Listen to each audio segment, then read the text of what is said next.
შეიძლება თუ არა ყურბნის მოზიარეებს შორის ერთ-ერთი იყოს ერთ-ერთი კლავდეს შეპირებულ ყურბანს.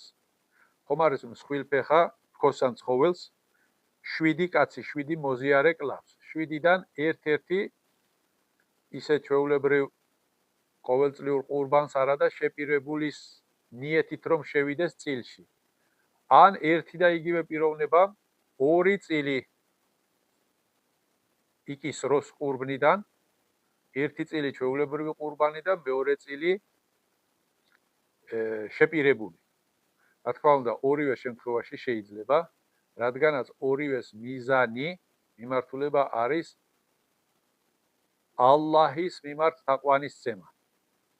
ალლაჰთან დაახლოება და ორივე შესაწირი იკვლება ალლაჰისთვის, ალლაჰის სახელით. აქედან გამომდინარე, ღვთისმსახურების რახან ეს ორივე ვარიანტი ღვთისმსახურება არის, შეიძლება არანაირი პრობლემა არ არის.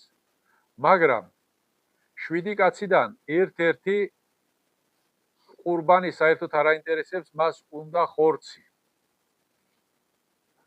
6 ყურბნის ნიეთი აქვს, ღვთისმსახურების განზრახვა აქვს, ერთ-ერთს ღვთისმსახურება არ აინტერესებს, უბრალოდ იქიდან ხორცი მიიღოს, ამის მიზნით არის შესული ამ საზიარო პირუტყვში, ეს არ შეიძლება, რადგანაც ყველა ღვთისმსახურების მიზნით უნდა იყოს ამ საქმეში ჩაბმული.